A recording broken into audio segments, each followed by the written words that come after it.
RTB is the way you have to go, unfortunately, simply because you're pinging which zip codes are open. Like the last thing you want to do is send your calls to someone who's not picking up the phone, right? Because this is not statewide, unless of course the company you're sending to has a call center that can pick up phone calls anywhere, right?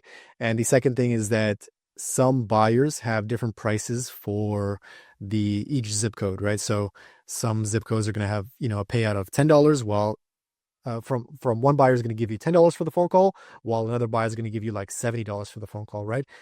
So you want to, you obviously want to send it to the $70 buyer, but at the same time, it's a lot of dynamics there as well, simply because maybe the $70 buyer has like the worst IVR. Like let's say it's Terminix or something, and as soon as you send the caller over, it has like, are you a new customer? Are you an existing customer? Are you looking for pest control? Are you looking for customer service? It's like this 3 or 4 step IVR, and the person just drops off right there and then. And even though the $10 conversion converts better than the $80 conversion, like the $80 conversion pays more. So like there's this dynamic as well. But your goal ultimately is going to be to do RTB.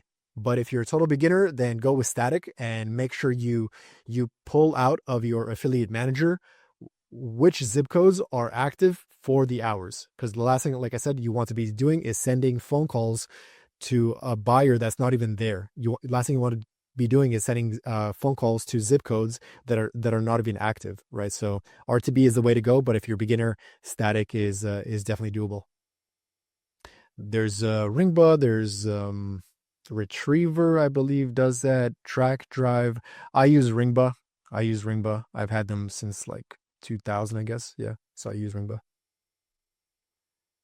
But it's a complicated setup, and even when I was playing around with it, like you have to know how to. It's kind of complex. I had one, like I said, I had one of the other affiliates or another students basically asked me like, can you produce the uh the tutorials for the RTB stuff, because it is a little bit over the head for myself as well in the beginning. So I'll produce those tutorials and launch them as well. But RTB is the way to go with Ringbo. Yeah, yeah. I mean, you can send the call in, and they have their own IVR. It's usually gonna be some robotic, like, thank you for calling in. Are you interested in this? Blah blah blah. They have that, and then they will route it. That is correct. But let's say you want to deal with multiple buyers. Like let's say you want to deal with uh one network, another network, right? So you have to have your own RTB in place. Yeah. Uh, if you want the simple way, just send it to your current buyer, get the conversions in,